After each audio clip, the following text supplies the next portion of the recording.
Welcome to our channel. Today we how to restore Bose SoundLink through Bluetooth pairing reset, quick tutorial step by step clearly.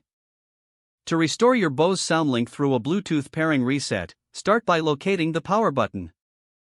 Press and hold the power button for about 10 seconds. Keep an eye on the speaker's status lights.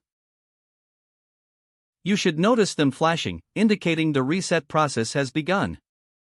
Release the power button once you see the lights change. Now, turn your Bose SoundLink speaker off and then back on. After powering it on, enter Bluetooth pairing mode. To do this, press and hold the Bluetooth button until you hear a prompt. The speaker will then announce that it is in pairing mode. Now, go to the Bluetooth settings on your device. Search for available devices and select your Bose SoundLink from the list. If prompted, enter the pairing code, which is typically 0000. Once connected, you will hear a confirmation sound from the speaker. Your Bose SoundLink has now been restored through the Bluetooth pairing reset. Feel free to enjoy your music once again. If the page does not load, refresh the browser or try again in a private or incognito window.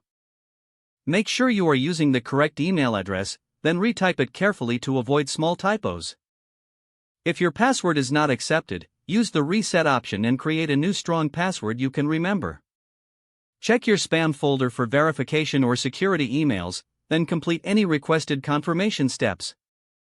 Enable two-factor authentication if available to improve account security and reduce unauthorized access risk. After signing in, review your profile details so your contact information and settings are accurate and current.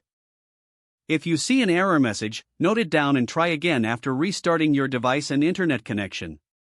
Log out when you finish, especially on shared devices, to keep your account and payment information secure. If the page does not load, refresh the browser or try again in a private or incognito window. Make sure you are using the correct email address, then retype it carefully to avoid small typos. If your password is not accepted, use the reset option and create a new strong password you can remember. Check your spam folder for verification or security emails, then complete any requested confirmation steps. Enable two-factor authentication if available to improve account security and reduce unauthorized access risk. After signing in, review your profile details so your contact information and settings are accurate and current. Don't forget to like this video and subscribe to our channel for more step-by-step tech guides.